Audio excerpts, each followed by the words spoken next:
Assalamualaikum warahmatullahi wabarakatuh. Waalaikumsalam warahmatullahi wabarakatuh. Selamat pagi anak-anak. Pagi. Oke, pada pagi hari ini kita akan belajar bahasa Indonesia. Yang sebaiknya dimulai dari berdoa. Mungkin ketua kelasnya bisa memimpin. Baiklah kawan-kawan, sebelum kita mulai pelajaran pada hari ini, ada baiknya kita berdoa terlebih dahulu. Berdoa dimulai. Berdoa selesai. Oke, pada hari ini Ibu akan memulai dengan mengabsen terlebih dahulu. Yang pertama, Reca. Hadir Bu. Anita. Hadir Bu. Rezi. Hadir Bunda. Putra. Hadir Bu. Febri. Hadir Bu. Umatus. Hadir Bu. Dan Vera. Hadir Bu. Nah, di kelas ini ada yang tidak masuk? Ada Setpiun. Kenapa dia? Sakit kanker.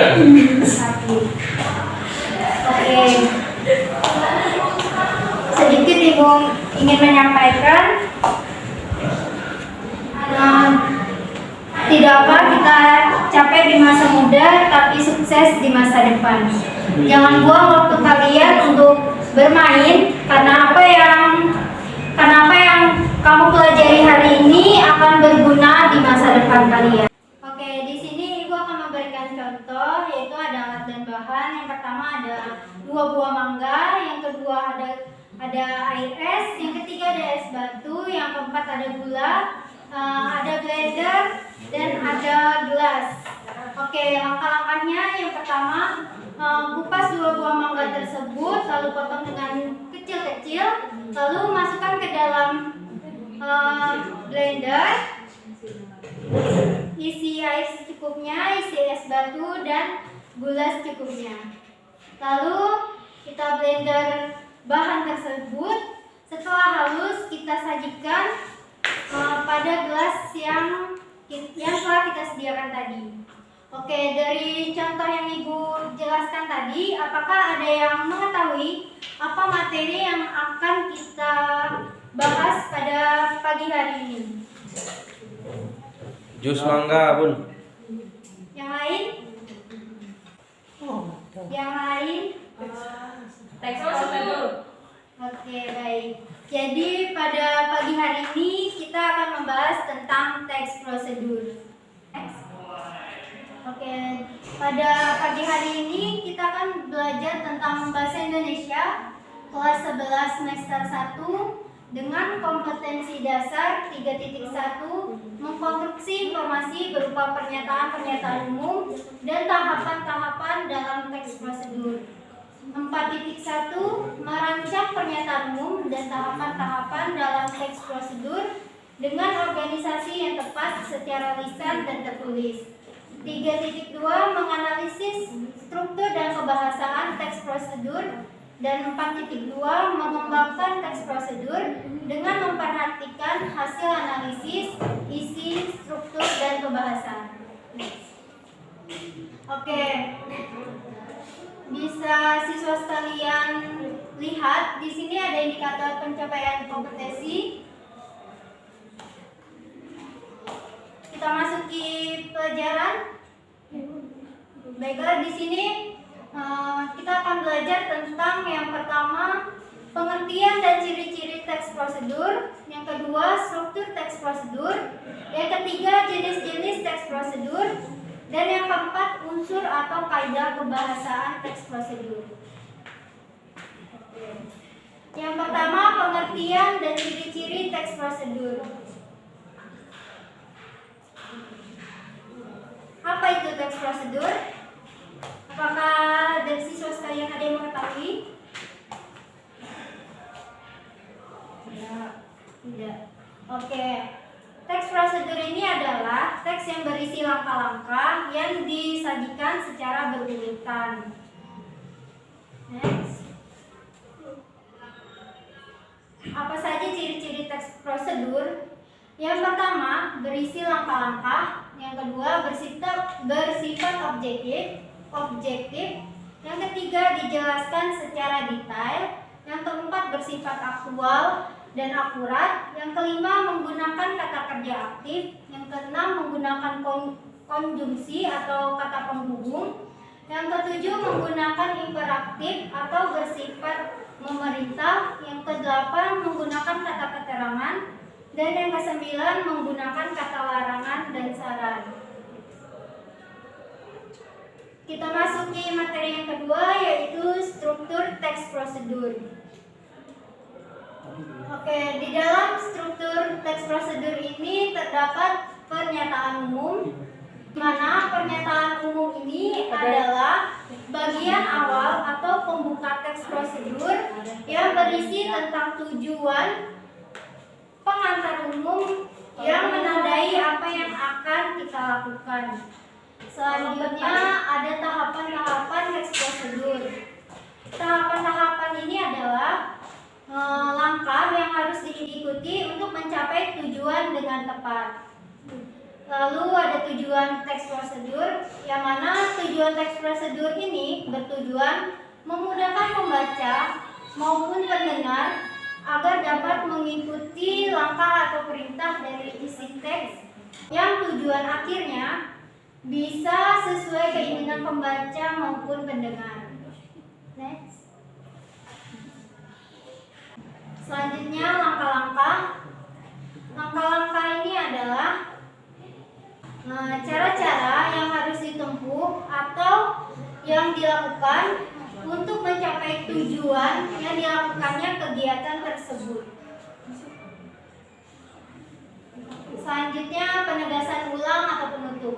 Di sini penegasan ulang atau penutup ini berisi penekanan pada keuntungan dan ucapan selama melakukan sesuatu. Next. Dalam merancang pernyataan umum dalam teks prosedur, adanya pernyataan umum. Yang pertama, adanya maksud atau tujuan, adanya alat dan adanya bahan, serta dalam tahapan ini berisi langkah-langkah. Oke, bisa siswa sekalian lihat contoh teks prosedur yang berjudul cara mematikan komputer. Di sini pada paragraf pertama, isi teks prosedur ini merupakan pernyataan umum. Dan pada paragraf kedua, yaitu berisi tentang langkah-langkah atau tahap-tahapan dalam teks prosedur. Next. Kalau tadi itu teks prosedur yang bersifat simpel atau sederhana, kalau ini teks prosedur yang bersifat kompleks. Di sini bisa siswa sekalian saksikan pada paragraf pertama itu adalah pernyataan umum, sedangkan paragraf kedua sampai nomor ke-10 itu merupakan langkah-langkah dalam teks prosedur. Dan pada paragraf terakhir, yaitu intinya semua tergantung niat dan juga usaha, itu merupakan penegasan ulang dari teks prosedur ini, yaitu 10 cara menjadi orang sukses dari 0. Oke. Memasuki materi yang ketiga, yaitu jenis-jenis teks prosedur. Di dalam teks prosedur ini ada 3 jenis teks prosedur. Yang pertama, teks prosedur sederhana.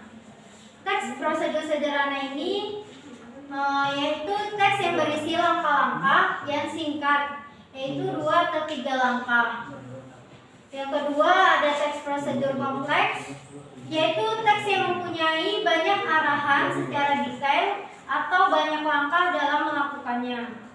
Lalu yang ketiga, ada teks prosedur protokol, yang mana teks ini adalah teks prosedur yang langkah-langkahnya bisa diubah dan tidak harus berurutan.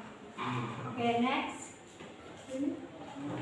Oke, yang terakhir yaitu unsur atau kaidah kebahasaan teks prosedur. Di dalam kaidah kebahasaan teks prosedur ini, yang pertama ada kata kerja interaktif, ada kata kerja teknis, ada pernyataan persuasif, ada konjungsi penjumlahan, dan ada deskripsi alat atau bahan. Yang pertama itu adalah kata kerja imperatif. Kata kerja imperatif ini adalah kata kerja yang berisi perintah, dan biasanya ini mempunyai akhiran yaitu kan, di, dan partikel la. Contohnya pastikan, hindari, dan jadilah. Oke. Yang kedua itu ada kata kerja teknis, di mana kata kerja teknis ini adalah kata-kata atau istilah yang hanya muncul pada topik tertentu saja. Dan contohnya bisa siswa perhatikan di depan. Next. Yang ketiga ada pernyataan persuasif. Pernyataan persuasif ini adalah pernyataan yang bertujuan untuk mengajak atau mempengaruhi pembaca. Biasanya terdapat kata sebaiknya, seharusnya, dan lebih jika. Next. Oke, yang keempat ada konjungsi penjumlahan, yaitu banyak menggunakan konjungsi atau kata penghubung yang bermakna penjumlahan atau penambahan. Dalam konjungsi penjumlahan ini terdapat kata dan, serta, lagi, dan pula. Next. Oke, contohnya. Di sini contoh yang pertama, gunakan sisir sikat bulat dan pengering rambut, lalu arahkan hair dryer ke arah akar rambut. Yang kedua, selain itu, perhatikan betul apa yang disampaikan pewawancara.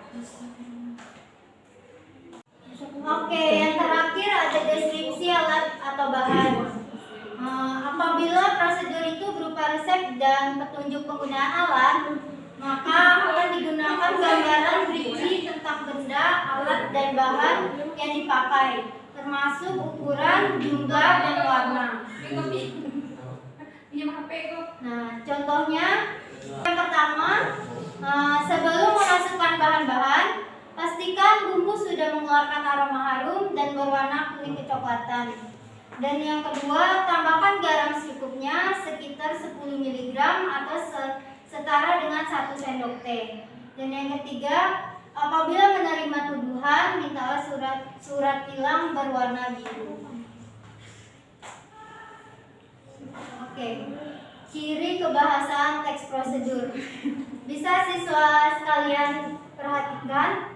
Di sini yang pertama yaitu partisipan manusia, yaitu teks yang ditujukan kepada manusia, baik untuk dibaca maupun didengar. Yang kedua ada kalimat imperatif, yaitu kalimat yang isinya mengandung perintah. Yang ketiga kalimat deklaratif, yaitu kalimat yang berfungsi untuk memberikan informasi kepada pembaca.